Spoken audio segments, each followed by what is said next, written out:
Dockhands don't belong at the junior orientation. They laughed when the dockhand showed up to the yacht club orientation. Said the membership list wasn't for people who tie knots for a living, and told him to stay behind the service ropes. Then he calmly checked the wind, the tide, and the horizon, because within an hour they'd be begging him to take command. Sometimes the sea decides who truly belongs. Before I show you the exact moment when the Coast Guard commander stepped off the cutter and saluted him on the dock, by the way, where are you watching from? Tell me in the comments below. Beneath the pressed white linens and polished hulls, something far more powerful than wealth was about to surface. He didn't argue, didn't step forward to defend himself. He simply rested a calloused hand on the edge of the dock and watched the water the way other men watched stock tickers. Caleb Mercer had learned long ago that the ocean didn't care about status. The marina shimmered in late afternoon light, rows of gleaming yachts rocking gently in their slips. White canvas covers snapped faintly in the breeze. The air smelled of salt, diesel, and expensive sunscreen. Champagne glasses clinked on the terrace where Seabridge Yacht Club members gathered for the youth sailing orientation. Beside him stood Luca, clutching a folded scholarship form with fingers that tried not to tremble. "Dad," the boy whispered, eyes fixed on the polished boats, "it's okay if we just watch." He crouched to his son's level, voice low and steady. "We're not just watching." Across the dock, Commodore Victoria Langford adjusted her sunglasses and surveyed the gathering with practiced authority. Her navy blazer bore the club crest stitched in gold thread. Around her clustered families dressed in crisp whites and boat shoes that had never touched engine grease. Her gaze landed on them again. "Orientation is for registered members and approved candidates," she announced coolly, not raising her voice but ensuring it carried. "Staff may observe from the service line." A few parents smirked. One man chuckled openly.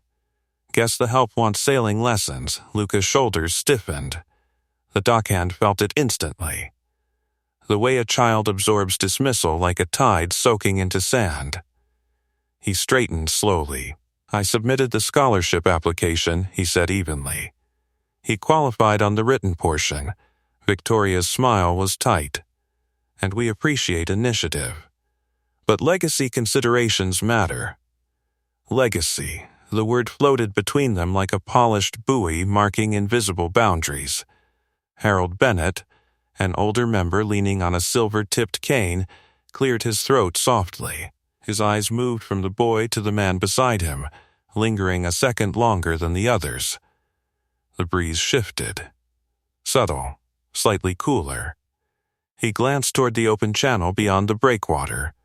The water had darkened a shade deeper than forecast. A low band of clouds formed along the horizon, thin, almost unnoticeable to the untrained eye. "Winds veering southeast earlier than predicted," he murmured, mostly to himself. Harold's brow lifted. "You see that too?" He gave a small nod. Victoria continued her address, gesturing toward a ceremonial sale planned for investors later that afternoon. "The children will observe from the terrace while our members demonstrate proper handling." Another ripple of laughter circled. Luca swallowed. "I can handle a tiller," he said quietly. "I practiced at the public pier." A woman nearby arched an eyebrow. The public pier? As if the phrase itself were contamination. His jaw tightened, but his voice remained calm. "He learns fast." The Commodore glanced at her clipboard. "We'll review all applications after today's demonstration. Until then, please remain behind the ropes." The rope barrier lay coiled near a cleat, symbolic and unnecessary, yet unmistakable. He guided Luca toward the edge of the dock without protest. Because storms didn't announce themselves loudly at first. They hinted. The wind lifted again, sharper this time. A halyard slapped against a mast in uneven rhythm. Seagulls shifted direction mid-flight. He felt it in his bones before he measured it with sight. The ceremonial yacht, Silver Crest, prepared to depart with several high-profile guests aboard. Victoria's nephew stood near the stern, waving confidently. Engines hummed to life. Harold leaned closer. "You think they should delay?" "Yes," he answered simply. The older man's gaze sharpened. "Then say so." He studied the yacht's position relative to the outer channel and the narrowing tide window. Calculations formed automatically, silent and precise. "I will," he said quietly. Behind them, Luca looked from the boat to his father, sensing something shift, not in the sky, but in the man beside him. The laughter hadn't stopped, but neither had the wind. It cut sharper now, tugging at the signal flags above the marina office and snapping them hard against their lines. The water beyond the breakwater shifted from glassy blue to a darker, restless gray. Most of the families on the terrace didn't notice. They were too busy clapping as the Silver Crest eased away from the dock. Luca watched the yacht with wide eyes. "They're really going out?" "Yes," he said quietly. Victoria Langford stood near the bowline as it was cast off, smiling for a cluster of donors holding their phones high. "A perfect afternoon for a sail," she declared, as if the horizon answered her. He stepped forward just enough to be heard. "Commodore, the barometer dropped 3 points in 20 minutes. The channel's about to turn." Her head turned slowly.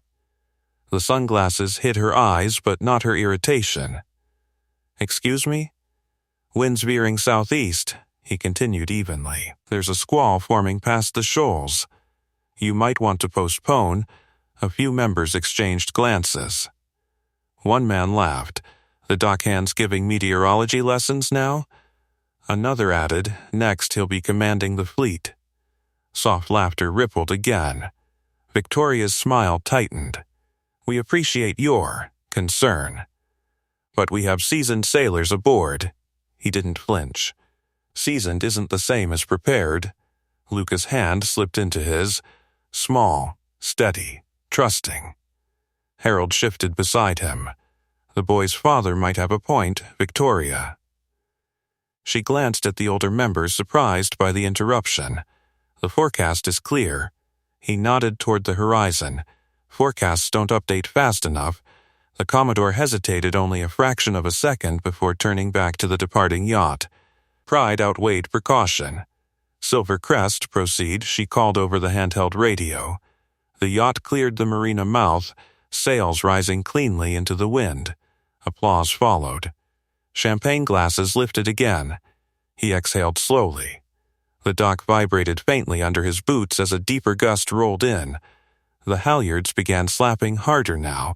A nearby skiff knocked twice against its fender. "Dad," Luca whispered, "is it bad?" "Not yet." He watched the angle of the mainsail as Silver Crest turned into the outer channel. The wind caught it too full, too fast. The vessel heeled more than it should have for a demonstration cruise. On the terrace, someone cheered at the dramatic lean. He didn't.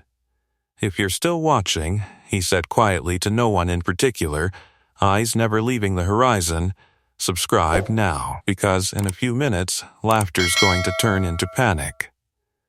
The breeze stiffened again, colder this time, carrying the metallic scent that precedes rain over salt water. Harold's cane tapped once against the dock. "You're certain?" "Yes." The sky darkened in a thin line, almost invisible unless you knew how to read it. He'd read worse. Much worse. Victoria remained near the radio, posture straight, confidence unbroken. "Textbook departure," she announced to the gathered families. As if on cue, the radio crackled, static first, then a strained voice. "Crest to Marina, we're picking up heavier gusts than expected." The terrace fell quiet. Victoria lifted the radio smoothly. "Adjust your trim and maintain heading."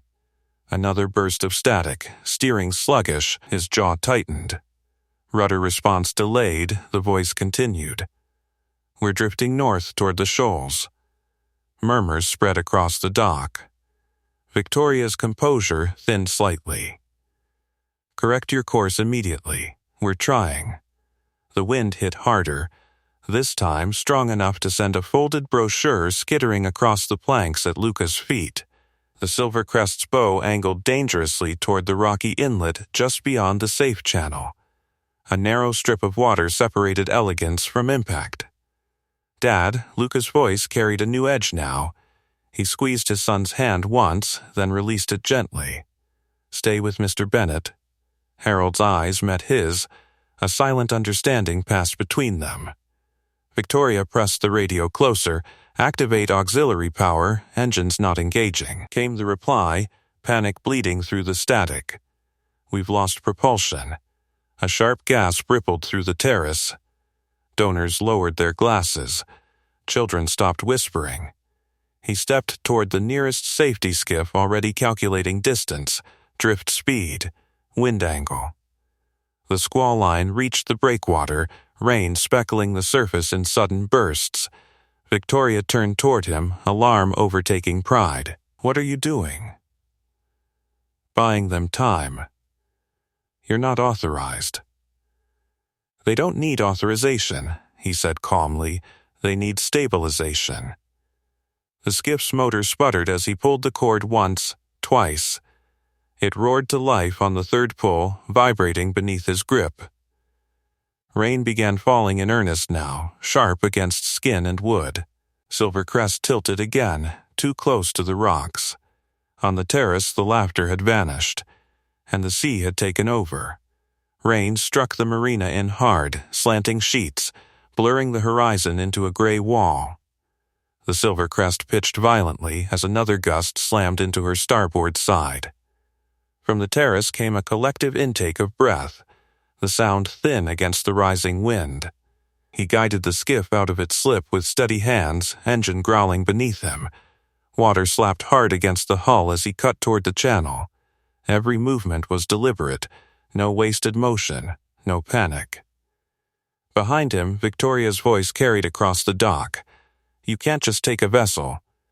He didn't turn around. Watch me. Harold's cane thudded once against the planks as the older man held Luca close. The boy's eyes never left his father. The skiff bounced hard over the first swell outside the breakwater. Spray hit his face, cold and bracing. He adjusted throttle and angle instinctively, aligning the bow to cut clean through the chop instead of fighting it. Over the marina radio, Silver Crest's captain shouted again. We're losing lateral control. Rudders jammed. Drop anchor. Victoria called uselessly into the static. Anchor won't hold in this current.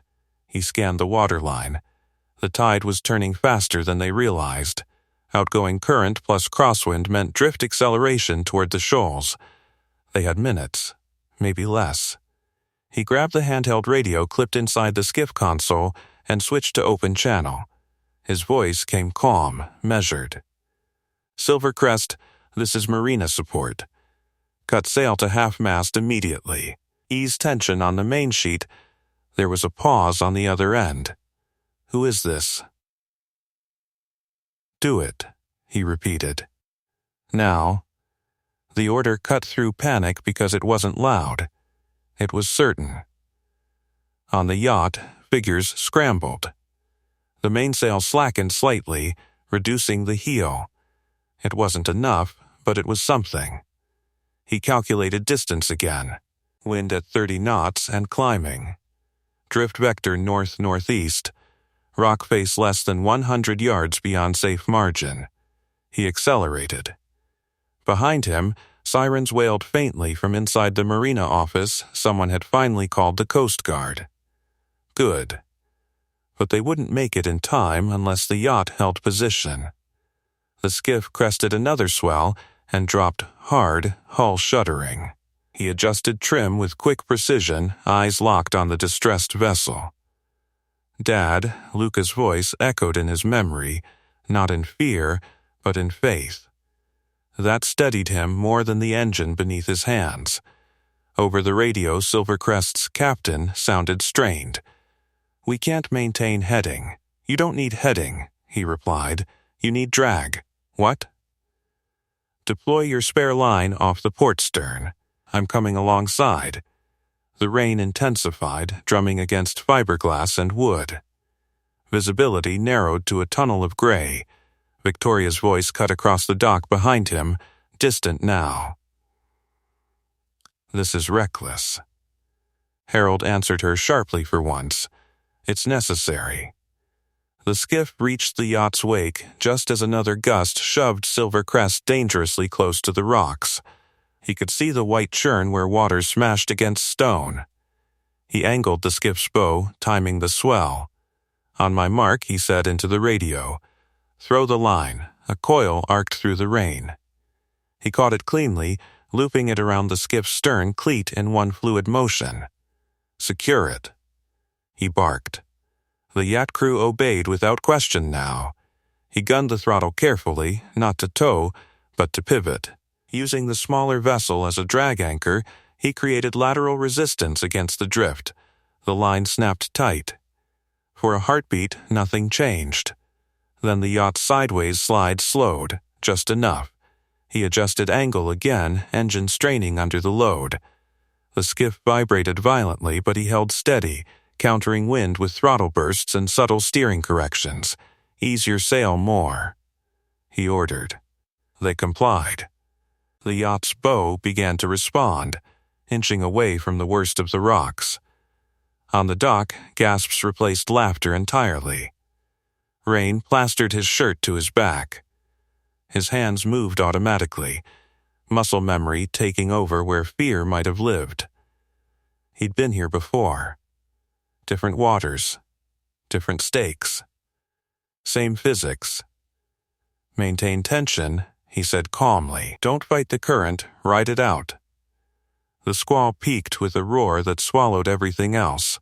For a terrifying moment, both vessels disappeared behind a curtain of rain. Then the gust passed. Not gone, but diminished. The yacht drifted clear of immediate danger, now angled back toward deeper channel water. He didn't celebrate. He recalculated. Over the radio, a new voice cut in, professional, sharp. "Unidentified support vessel, this is Coast Guard Cutter Raleigh approaching from South Sector. Identify yourself." He glanced toward the gray outline of a cutter breaking through the rain. "Marina support," he replied evenly.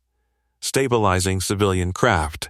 Rudder jammed, propulsion lost." A pause. Then the Coast Guard voice again, closer now. "Understood. Hold position. We'll take tow." He nodded once to himself. On the dock, through the thinning rain, he could see Victoria standing frozen, hands gripping the railing. The laughter was gone. Only the sea remained, and it had chosen who was in command. The Coast Guard cutter carved through the fading squall like a blade, its hull steady where the smaller boats bucked. Orange and white against gray water, it carried authority that didn't need applause. He kept the skiff angled against the dragline, muscles taut, eyes scanning both vessels and the shifting current. "Support vessel, maintain tension," the cutter's commander instructed over the radio. "We're coming to the starboard side."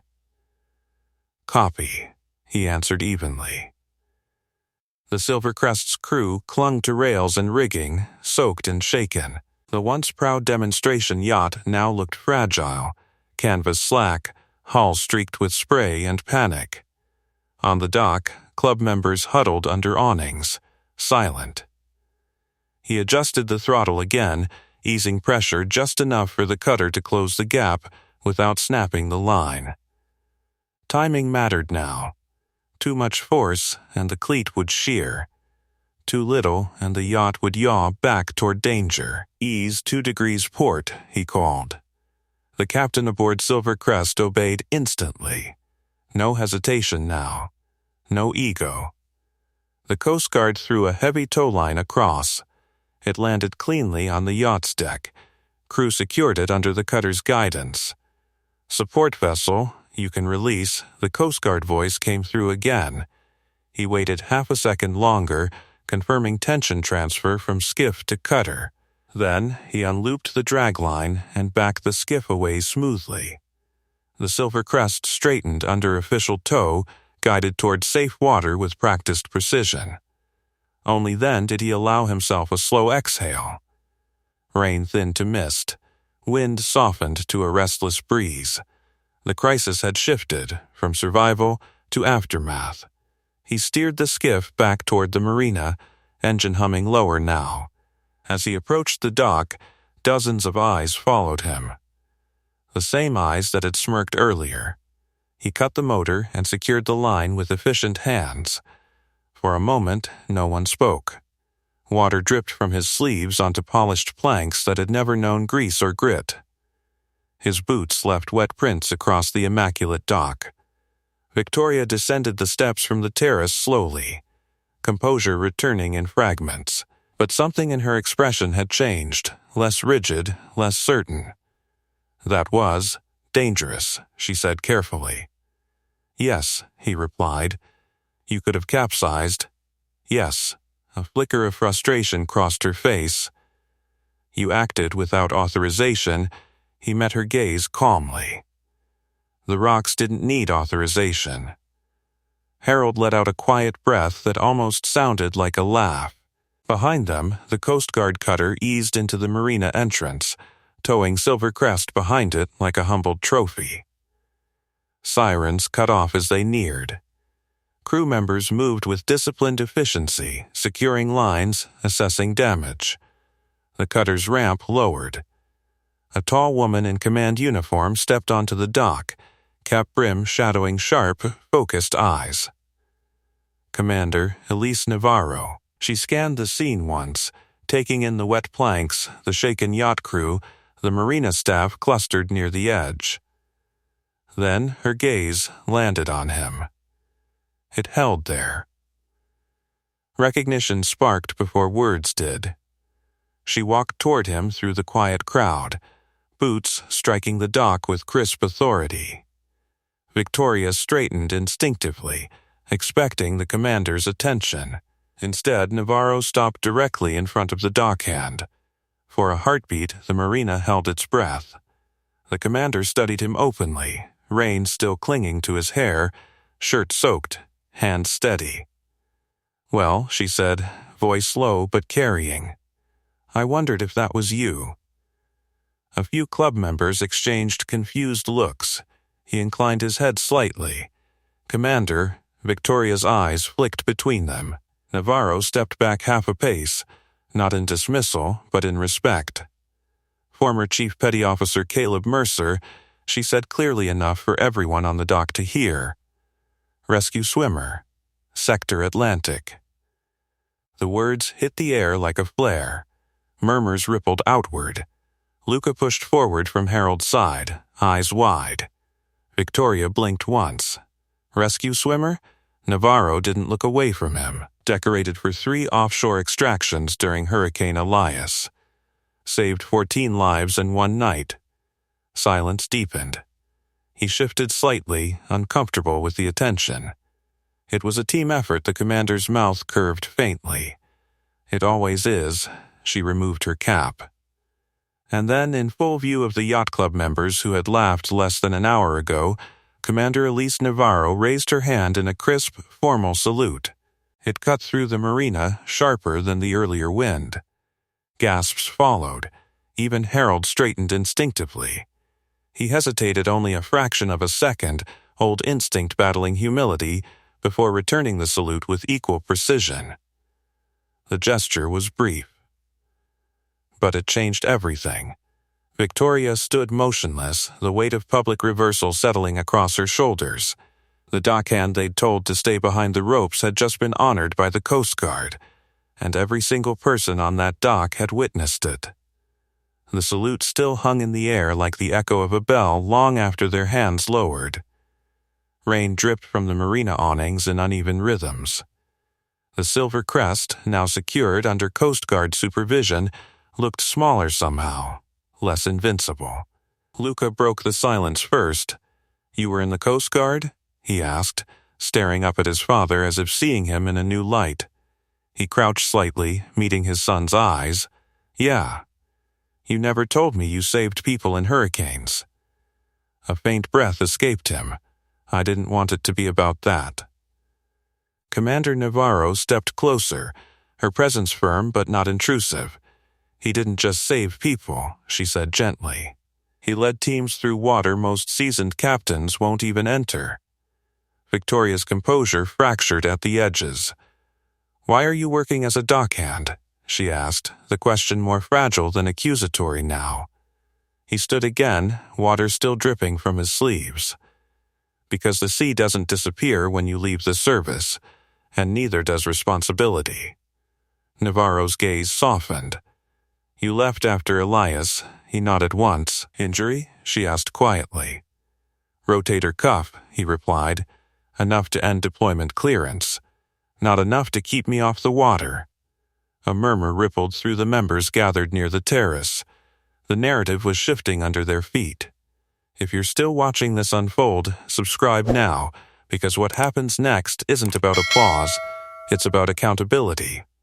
Victoria glanced toward the damaged yacht, then back at him. My nephew was on that vessel. I know. You could have let the Coast Guard handle it. He shook his head slightly. They were minutes out. The rocks weren't. Harold stepped forward, leaning heavily on his cane. You warned us. Victoria closed her eyes briefly. The memory was unavoidable. Yes, she admitted. He did. The weight of that public acknowledgement settled over the dock. Navarro turned toward the gathered members.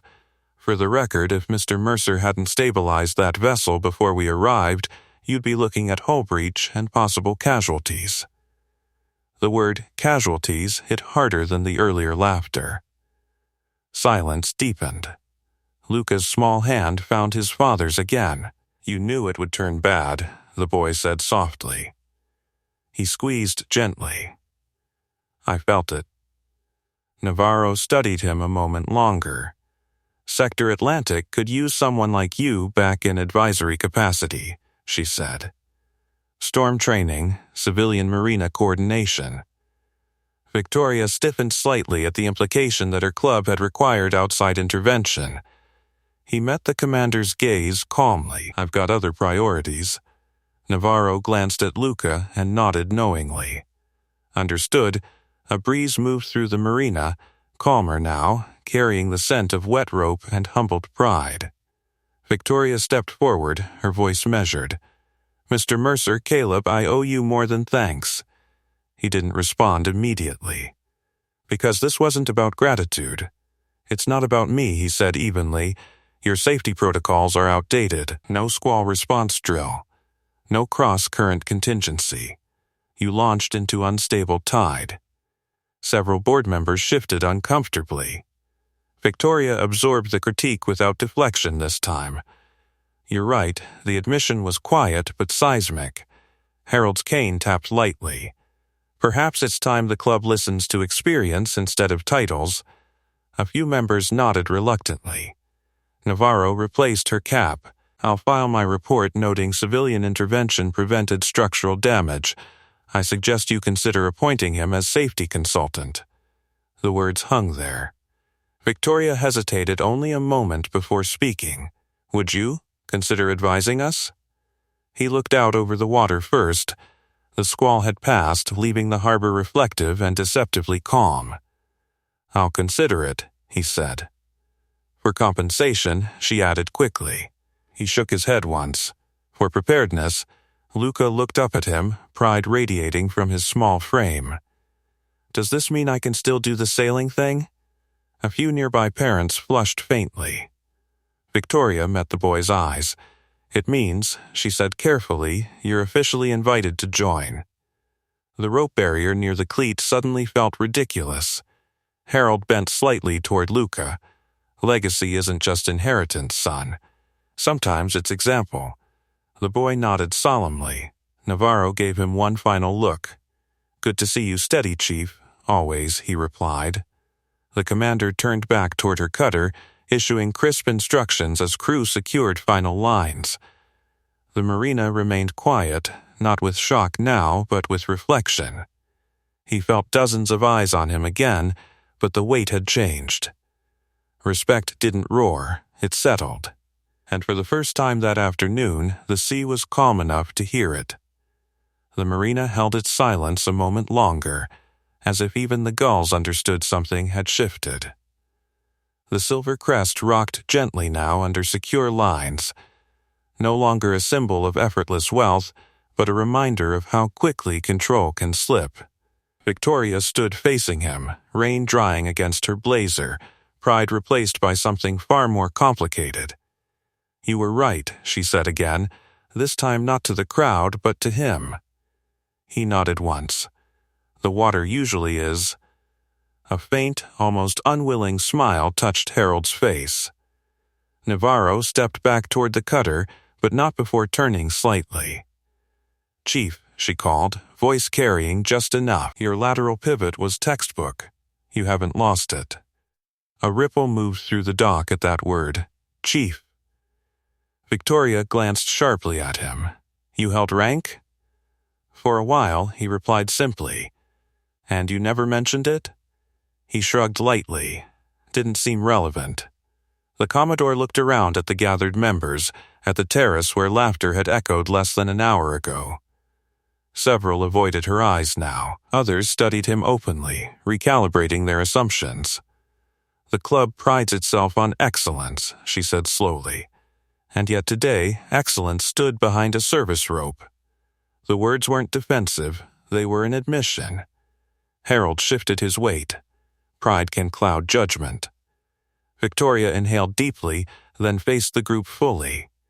Effective immediately, Silvercrest's ceremonial program is suspended pending safety review. We will establish a formal storm protocol and advisory board. Murmurs passed through the members. She turned back to him. "If you're willing," he glanced at Luca first. The boy's eyes shone, not because of applause, but because of recognition. "I'm willing to help," he said. "But not as a token." Victoria's jaw tightened slightly. "As what, then?" "As someone who speaks when something's wrong and gets heard." A pause. Then she nodded. "Agreed." If you believe real leadership means admitting mistakes, subscribe now, because this is where transformation begins. Navarro's crew completed their final checks. The cutter's engines rumbled softly in preparation to depart. Before boarding, the commander stepped toward Luca and knelt slightly to his level. "Your dad's one of the best rescue swimmers I've ever worked with," she said gently. Luca's chest swelled. "He says it was a team." Navarro smiled faintly. "That's how you know it's true." She rose, gave him one final nod, and returned to her vessel. As the cutter eased away from the dock, members of the yacht club stood watching, not with entitlement, but with awareness. Victoria walked toward the rope barrier near the cleat. For a second, she simply stared at it. Then she bent down, unhooked it from its post, and coiled it neatly in her hands. The gesture was small, but it carried weight. She handed the rope to a staff member. "Remove it." Luca noticed immediately. "Dad, look." He followed his son's gaze. The invisible boundary had just been made literal, and then undone. Harold stepped closer. "You ever think you'd see that rope come down?" He shook his head slightly. "Didn't matter if I did." "Why's that?" "Because it only exists if we accept it." The older man smiled. Victoria approached again, this time without distance.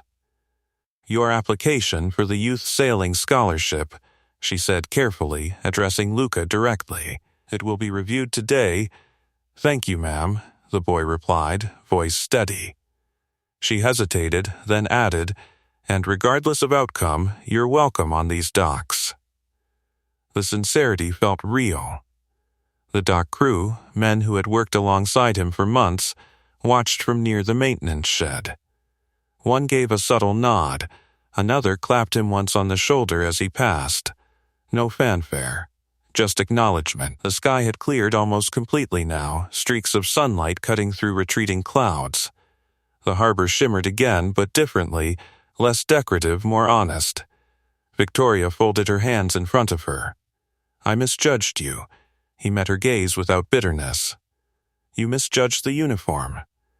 A quiet breath escaped her. Yes, and you corrected it.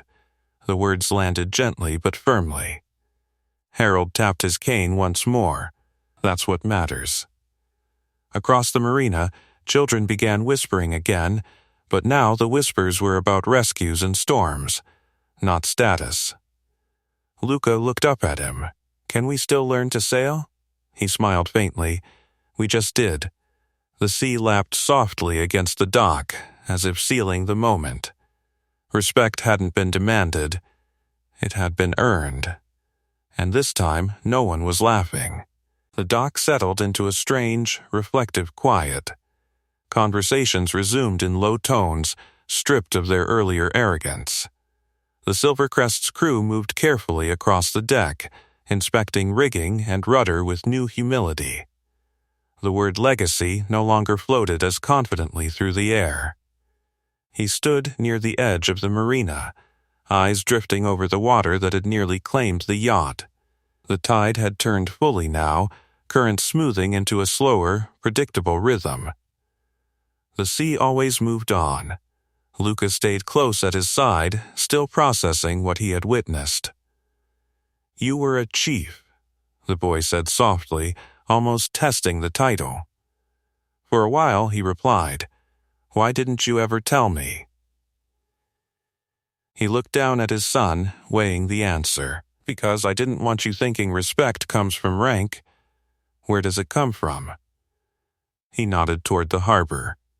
From showing up when it matters, Harold approached again, cane steady against the planks.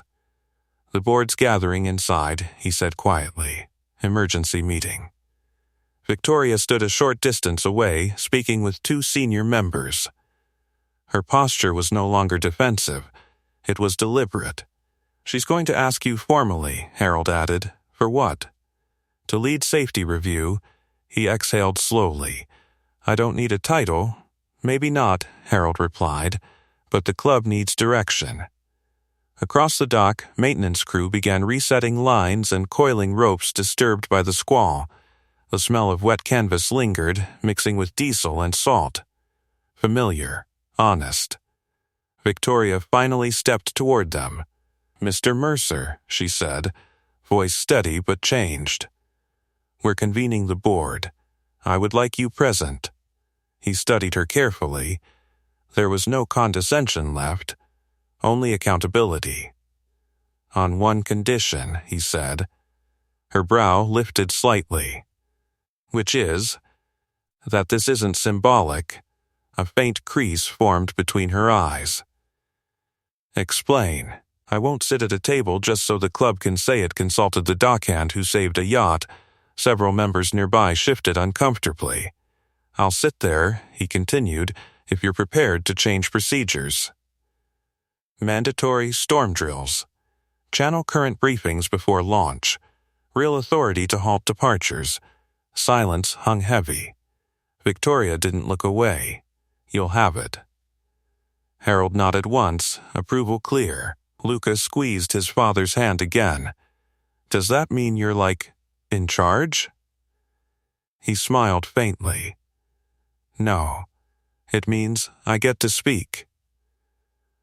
The boy seemed to consider that carefully, then nodded as if it made perfect sense. Inside the clubhouse, board members began filing toward the conference room. Polished shoes tapped against hardwood floors. The same space where scholarship applications were reviewed now prepared for something far more urgent. Before following, he glanced back at the water one more time. He'd stood on docks like this before, after rescues, after storms, after losses. Recognition never changed the tide. It only changed perception. Victoria paused beside him as they approached the clubhouse doors. When you warned me earlier, she said quietly, why didn't you insist harder? He considered that. Because people don't hear what they're not ready to, he replied. She absorbed the truth of that. And today? She asked. Today you were? Inside, the boardroom felt smaller than the open marina. Framed photographs of past Commodores lined the walls, generations of tradition staring down at the present. Victoria took her seat at the head of the table. Then she looked to him. Please, she said, gesturing to a chair not at the end, but beside her. The room noticed. A few members exchanged glances. Others straightened in their seats. He didn't rush to sit. He moved deliberately, boots echoing faintly on polished wood that had never known saltwater stains. Luca remained near the doorway with Harold, watching. As he took the offered chair, the weight of the moment wasn't triumph. It was responsibility. Victoria cleared her throat. Today exposed vulnerabilities in our procedures, she began. And our assumptions. No one argued. She turned toward him. You have the floor. He looked around the table once, at faces that had laughed, dismissed, underestimated. His voice remained steady. The sea doesn't care about status, he said. It only responds to preparation. The room leaned in, we were unprepared. No defensiveness rose, only quiet acceptance. We fix that now, he continued.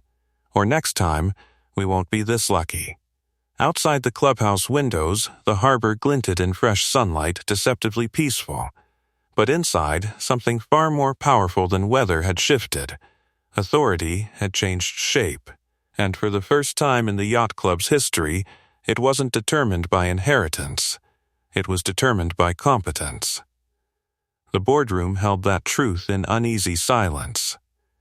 Sunlight filtered through tall windows, catching dust in the air and glinting off framed photographs of past Commodores, men in pressed whites, women in tailored blazers, generations built on tradition. He sat beside Victoria, boots planted firmly on polished wood that had rarely known the weight of labor. The contrast wasn't lost on anyone in the room. We begin with launch authority, he said evenly. No vessel leaves harbor without cross-checking live wind shift, tide change, and barometric drop. A senior member cleared his throat. We've relied on forecast apps for years, and today that nearly cost lives, he replied. No anger, just a fact. Victoria nodded once. We implement his protocol immediately. Murmurs of agreement followed, some reluctant, some relieved. Harold leaned back slightly, cane resting across his knees. It's time. He outlined storm drills next, quarterly simulations, emergency tow training, radio coordination rehearsals with Coast Guard oversight. His tone never rose. It didn't need to. When he finished, the room was quiet in a different way than before. Any objections? Victoria asked. No one spoke. If you're still with this story, she added quietly, glancing at the gathered members before looking back at him, subscribe now, because change only matters if we follow through. A few smiles flickered at the unexpected phrasing, tension easing slightly. Victoria folded her hands. I misjudged you publicly. I'd like to correct that publicly. He shifted slightly in his chair. You already did, not fully, she stood. Through the wide glass doors behind her, the dock was visible, members still gathered, whispers circulating like tide patterns. Come with me, she said. He hesitated only briefly, then rose. They stepped back onto the marina where sunlight now shimmered against calm water. The rope barrier remained gone. Children leaned over railings, parents speaking in hushed tones. Victoria raised her voice, not sharply, but clearly. Members of Seabridge, she called. Today, we were reminded that experience does not always arrive dressed in expectation. The crowd shifted, eyes moving toward the dockhand beside her. Caleb Mercer prevented catastrophic damage to this marina, she continued, and he did so after warning us of conditions we dismissed. A few heads lowered slightly. She turned toward him, meeting his eyes for a brief moment before addressing the crowd again. Effective immediately, Mr. Mercer will serve as Seabridge's maritime safety advisor. The words carried across the dock. Not honorary, not decorative, official. Applause began hesitantly, then strengthened, genuine now, stripped of earlier superiority. He felt the weight of it without absorbing it. Because the only reaction that mattered stood near the front. Luca's face glowed, not with pride in status, but pride in example. Victoria stepped back half a pace. "Would you say a few words?" He glanced at the water first, then at the members who had laughed. His voice carried calmly across the dock. "The sea doesn't measure legacy," he said.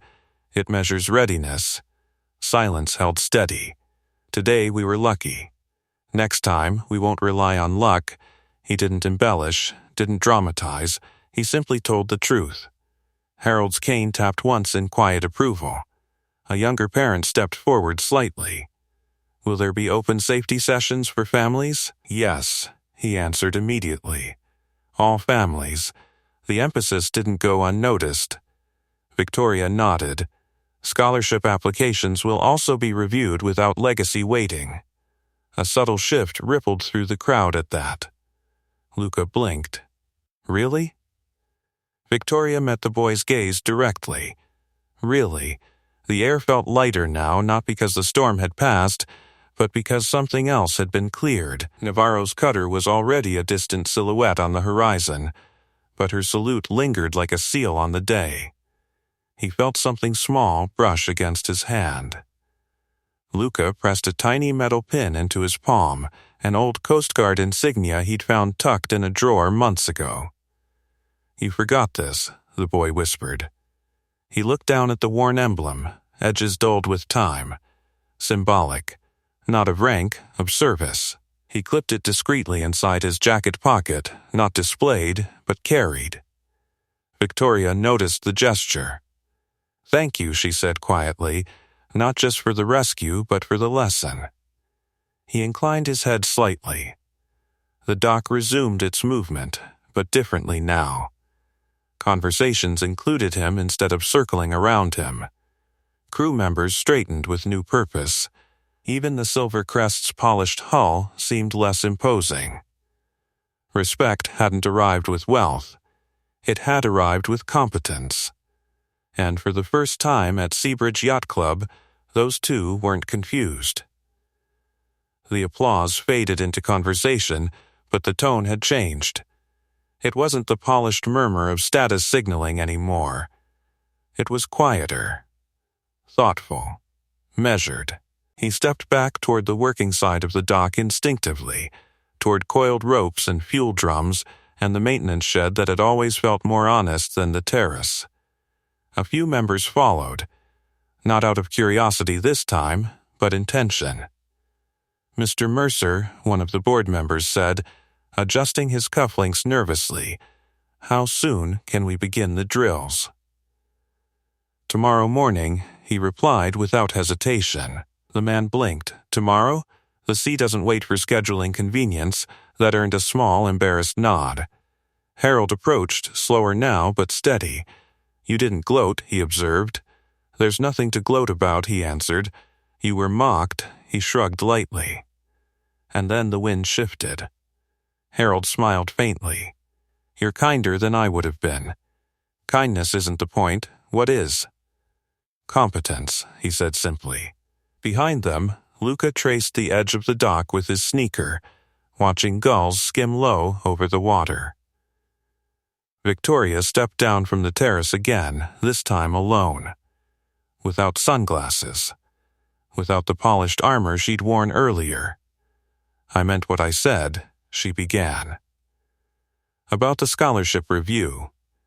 He looked at her calmly. "He earned his written score, I know. And if he doesn't meet performance standards, he doesn't sail." She studied him carefully. "You're not asking for favoritism. I'm asking for fairness." The distinction landed. A breeze drifted through the marina, gentler now, carrying sunlight instead of threat. She folded her arms loosely. I built this club on tradition, she said quietly. But tradition isn't the same as wisdom. No, he agreed.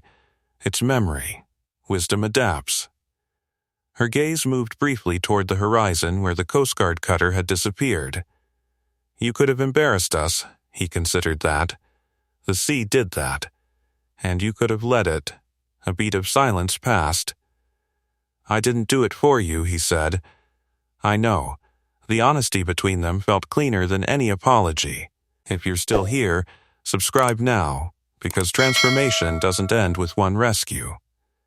It continues in what we choose next. Victoria glanced toward the clubhouse doors where board members lingered, watching cautiously. I want you on the board, she said. He shook his head almost immediately. No, her eyebrows lifted. No? I'll advise.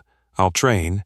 I'll hold departures when conditions turn, but I won't sit in a chair that distances me from the dock. She studied him for a long moment, then nodded slowly. Then we'll build a structure that doesn't. Luca jogged over, holding a folded brochure damp from earlier rain. Dad, look. They changed the schedule board. He followed his son's pointing finger. The chalkboard near the marina office had been updated. Under the heading Safety Oversight, a new line read, Maritime Advisor, C. Mercer. No honorary flourish, no exaggerated title, just responsibility. Luca grinned. That's you, he gave a small smile. Looks like it. A younger dockhand approached hesitantly. Hey, Chief, he said awkwardly, unsure of the right term. He chuckled softly. Caleb's fine. The crewman nodded, relief visible. We've got a loose cleat on slip 7. Thought you might want to check it. I do.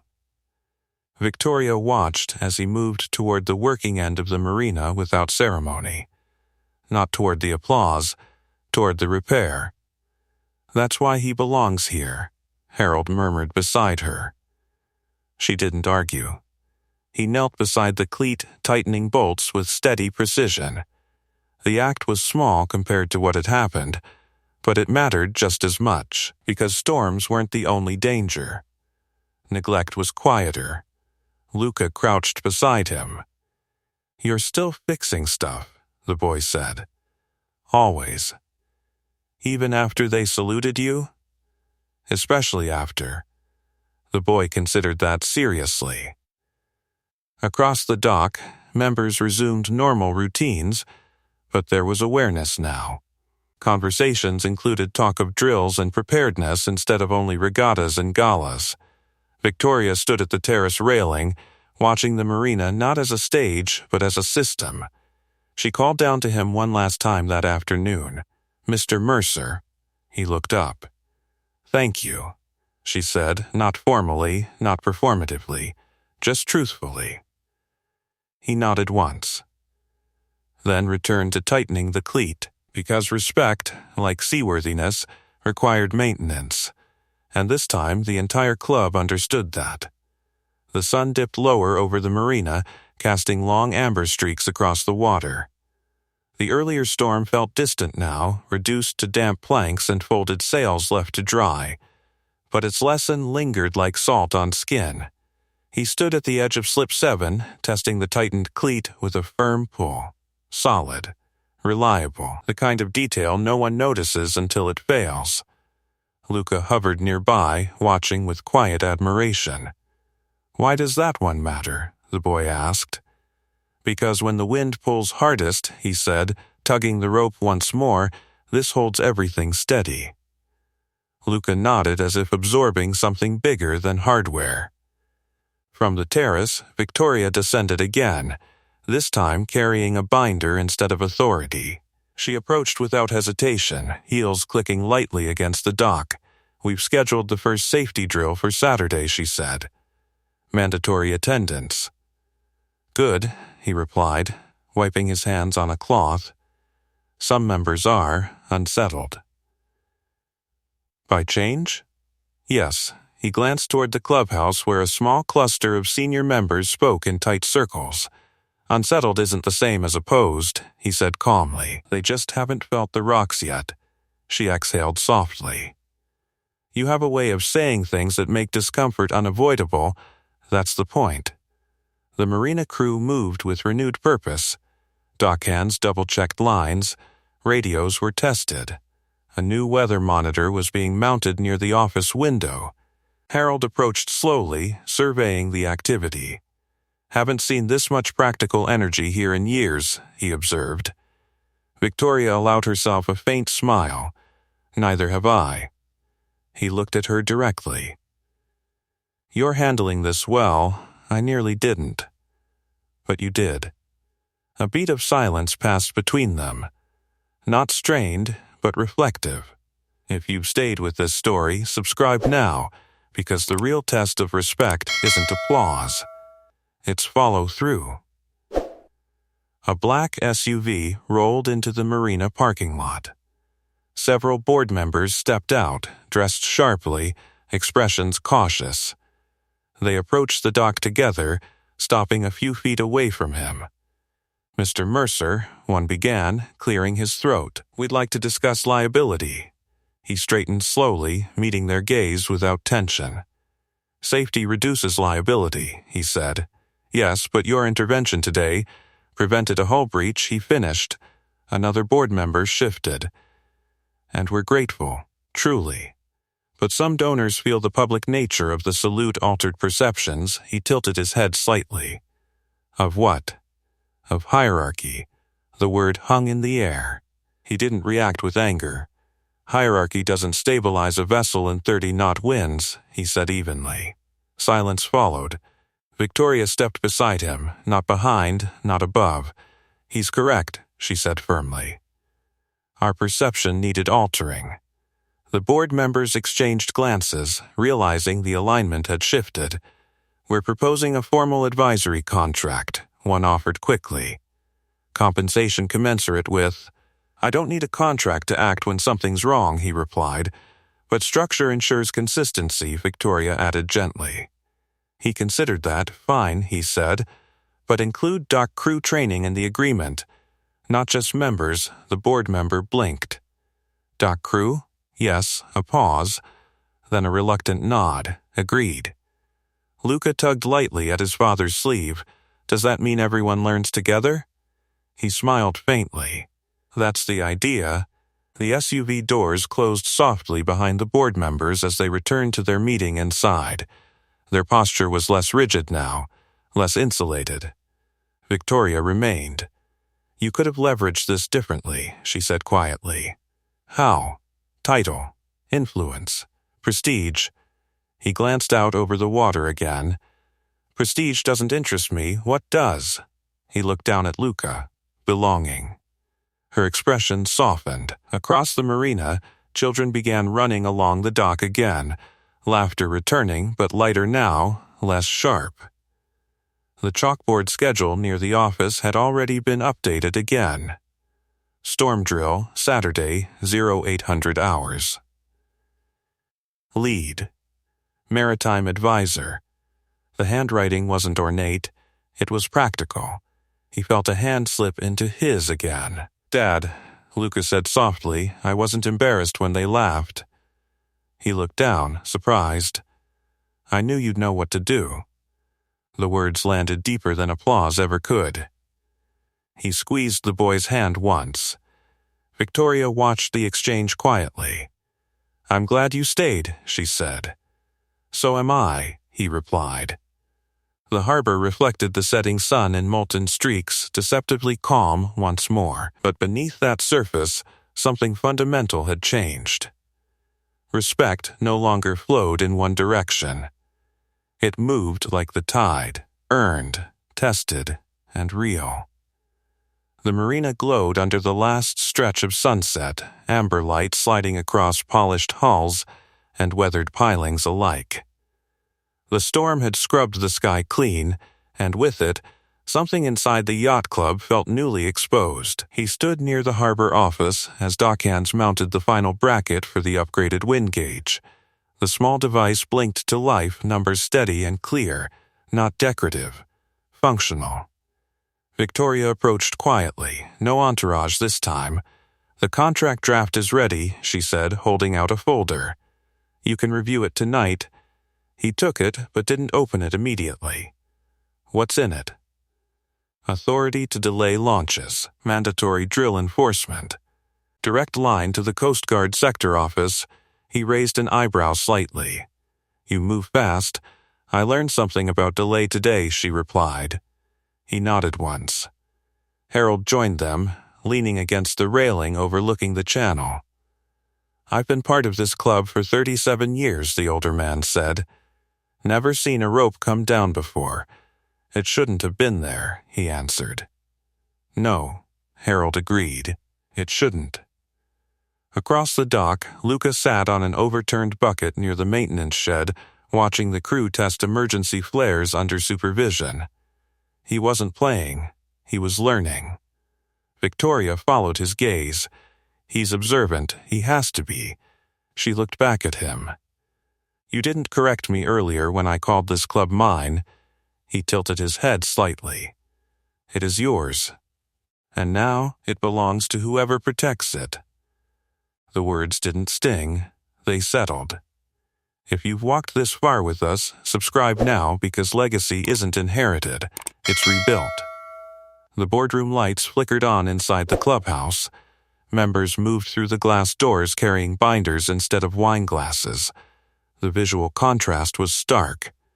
Victoria exhaled slowly. "I've been thinking about the salute." He said nothing. "It wasn't just for you," she continued. "It was for what we overlooked." He studied her expression carefully. There was no defensiveness left, only reflection. "Recognition doesn't erase earlier words," he said gently. "I know, but what you do next matters more." She nodded. A younger member approached hesitantly, holding a clipboard. "We're organizing volunteers for Saturday's drill. Should we include the junior sailors?" "Yes," he answered immediately. Victoria didn't hesitate. "Absolutely." The member scribbled notes and hurried off. Harold tapped his cane once.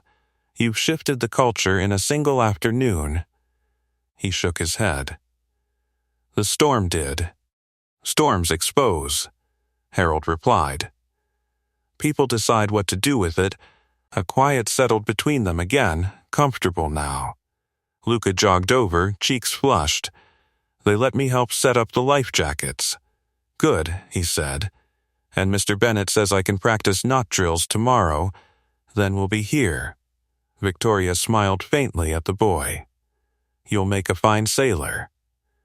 Luca glanced at his father before answering. "Only if I earn it." She caught the nuance in that response. "Exactly," she said softly. The sun dipped fully below the horizon, leaving the marina bathed in twilight blues. Dock lights flickered on, casting reflections across calm water. He finally opened the folder in his hand, scanning the contract briefly. Clear language. No ornamental clauses. Practical authority. "You trust me with this?" he asked. Victoria didn't hesitate. "I trust results." He closed the folder again. "I'll hold you accountable to it," he said. "I expect you to." The air felt cooler now, but steady, predictable. Navarro's earlier salute replayed in quiet memory, not as triumph but as reminder. Service didn't end when the uniform came off, it adapted. Luca leaned lightly against his side. "Are we staying late?" For a bit, the boy looked up at the clubhouse lights, then back at the water. "Today felt big," he said. "It was. Because of the rescue?" He thought about that. "No," he answered. "Because of what changed after." Luca nodded slowly, absorbing that truth. Across the marina, the chalkboard schedule remained visible in the lamplight. Storm drill, Saturday. All members. No exclusions. No ropes. Victoria followed his gaze. "I won't forget today," she said quietly. "You shouldn't." The harbor lay calm, tide steady, lines secure. But the greatest shift hadn't been in the wind. It had been in perspective. And this time, that change wasn't temporary. The marina settled into a deep, reflective quiet as night fully claimed the harbor. Dock lights cast long golden trails across the water, turning each ripple into a quiet shimmer. The silver crest rested securely in her slip, repaired and humbled. No champagne glasses, no applause.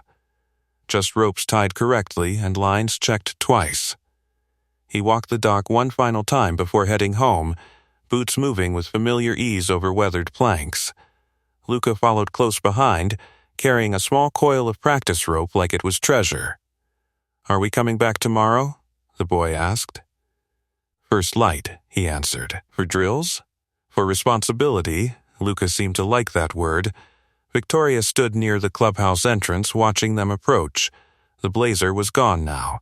Her sleeves were rolled, hair pulled back loosely. Less Commodore, more steward. "I wanted to say this without an audience," she began. "You changed more than protocol today," he waited. "You changed me." There was no defensiveness left in her voice, only clarity. "You didn't need a salute to prove anything," she continued. "But I'm glad it happened where everyone could see." He glanced toward the dark water. "The sea's a better judge than people." "Maybe," she said softly. "But people can learn." He nodded once. Luca stepped slightly forward. "Will there still be ropes?" Victoria smiled faintly. "Only the ones that keep boats safe." The boy considered that answer carefully, then seemed satisfied. A breeze drifted through the marina, gentle and steady, nothing like the sharp edge from earlier, just enough to remind them the water was alive. "Tomorrow," Victoria said, "we begin rewriting the safety charter." "Tomorrow," he agreed. She extended her hand not as authority, but as equal. He shook it firmly. No applause this time, no spectacle, just understanding. They walked toward the parking lot together, father and son framed by dock lights and the quiet hum of tide against hull. Halfway there, Luca stopped and turned back toward the water. "Dad?" "Yeah?" When they laughed, "Were you mad?" He paused. "No, why not?" "Because the sea doesn't laugh," he said gently. "It teaches." The boy nodded slowly, as if storing that lesson somewhere permanent. The SUV headlights in the lot blinked on one by one as members left, their conversations quieter than before. No more jokes about dockhands, no more whispered legacy rules, just talk of drills, preparedness, respect. He opened the passenger door for Luca, then looked back one last time at Seabridge Yacht Club. The rope barrier was gone. The chalkboard schedule glowed under a small lantern. Storm drill, all members. The word all felt different now. Earned. Luca buckled in and held up the small coil of rope proudly. "I'm going to practice every night." He smiled faintly. "Good. And one day," the boy added, "maybe someone will salute me too." He leaned against the car door, studying his son. "If they do," he said quietly, "make sure it's because you showed up when it mattered." The engine started softly. As they drove away from the marina, the harbor lights shrank behind them, but something larger remained. It wasn't the salute. It wasn't the appointment. It wasn't even the rescue. It was the moment laughter lost its power, and belonging took its place. If this story meant something to you, tell me the next title you want to see brought to life. Subscribe, and don't miss our next story, They Fired the Bus Driver, until the school board discovered who he really was. Trust me, you'll feel it. And tell me in the comments, what injustice should we tackle next?